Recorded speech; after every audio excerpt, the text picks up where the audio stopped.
は引き上げるかも。そうだな。お、これなんで。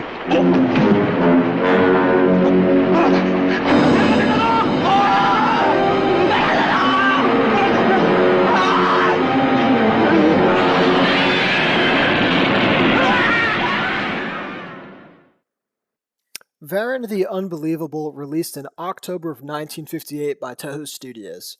It is directed by the legendary Ishiro Honda, produced by Tomoyuki Tanaka, and has music written by the ever-fantastic Akira Ifukube. Varan is played by Godzilla suit actor Haru Nakajima. The monster is depicted as a prehistoric reptile worshipped by some people within the mountainous region of Tohoku, Japan. He is an amphibious creature shown to emerge from a lake and spending a lot of time in the water. When he's on land, he either walks around as a biped or crawls as a quadruped similar to that of Anguirus. Varan also possesses the ability to spread his arms and legs like a flying squirrel and glide using a membrane that runs between his arms and legs. He has a carapace on his back and a single row of spines run down his back. His roar is a fusion of Godzilla and Rodans. The movie opens with two professors exploring the local region near a village known as Iwa. They are looking for a rare species of butterfly that was previously thought only to exist in Siberia. They quickly find the butterfly, but are crushed in a landslide which the local villagers believe was caused by the local god Baradagi. Our main character, Yuriko, is the sister of one of these dead researchers, and she travels to the area with Kenji and Haraguchi in order to determine what exactly killed her brother and to determine if the story of Baradagi is true. The local villagers are highly superstitious, believing that their deaths in the landslide were of course caused by this monster, and they believe the monster is there punishing them, and that the only way to stop this monster's punishment is by praying and appeasing him in a ritual-like fashion. Our main characters are largely skeptical of this, but their minds are forever changed when the monster Baradagi, who is in fact the titular Varan, emerges from the local lake.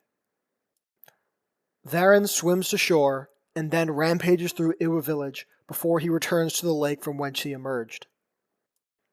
Our three main characters decide they must alert authorities and the newspapers before Varan is able to spread the destruction further.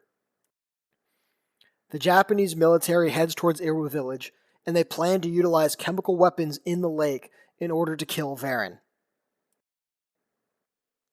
The chemicals dissolve in the lake, and Varan once again emerges, this time coming ashore and starts attacking the Japanese military in his way towards Iwa village. The Japanese military is unable to stop Varan in his rampage, and they decide to retreat. During his rampage, the monster is distracted by flares, following them and climbing a hill, before taking off and gliding away. Varan later emerges in the ocean and begins attacking local fishermen before the Japanese Navy hunts him down and starts fighting him. Similar to Godzilla, the Navy decides to employ depth charges inside Tokyo Bay to try and stop or kill the monster. However, again, like Godzilla, this is shown to be ineffective.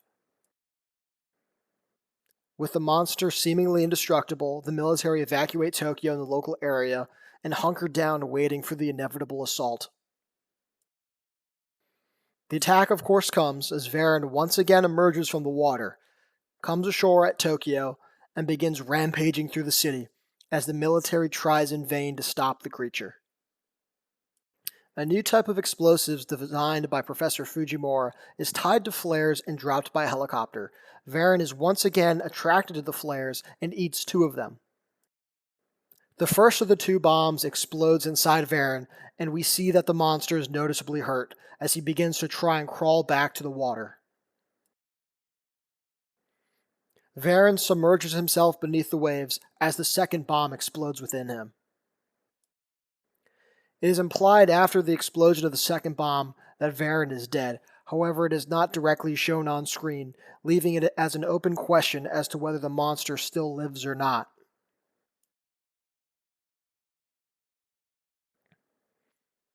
Though I did really want to like Varan the Unbelievable for more than it was, I am sad to say that it is simply an average kaiju film for the period.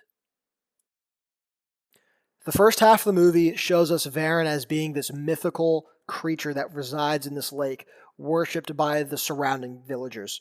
But the later half of the movie does nothing with this plot point. And in fact, the characters that are introduced within the first half of the movie are completely forgotten until we get to the last 15 to 20 minutes of the movie. We do get to see the military fighting Varan for a significant amount of time, but we don't get to see the destruction of Varan. While in 1954 Godzilla, we do see the monster completely annihilate Tokyo, with Varan, we see him trample a small village and then destroy just a handful of buildings. We don't get to see this great monstrous entity, this worshipped deity, as he were, just annihilating anything. Like I said, we just get to see him toppling a few buildings. It seems like he just lacks that impact of some of his fellow kaijus. Varan as a monster is, at least to me, a very interesting design, but he just feels a little underbaked, and I think he's in a movie that is likewise underbaked and not fully thought out.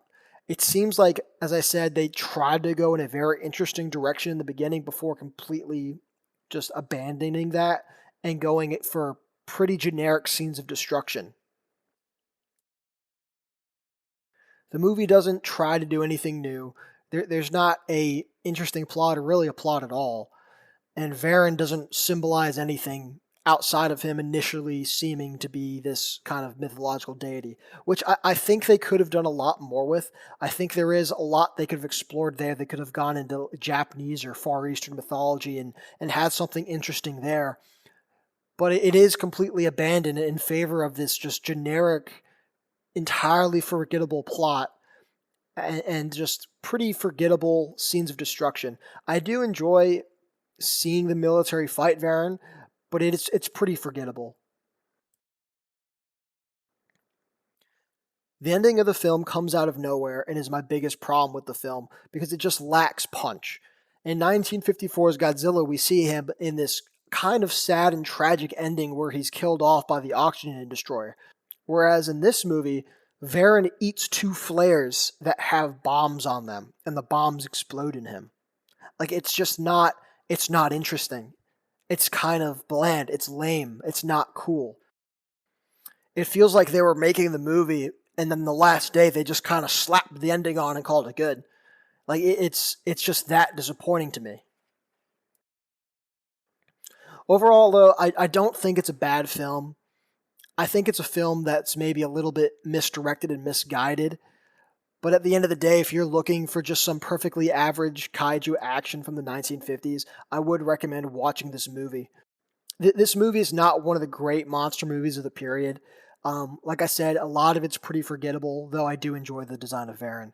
I would really like to see Varan brought back, and I know they almost did in Giant Monsters All Out Attack, but he was dropped in favor of adding in Mothra and Ghidorah to that movie. And those are my thoughts on Varan the Unbelievable. I hope at least someone enjoys my thoughts on this almost forgotten movie from 1958. Thank you, and have a nice day.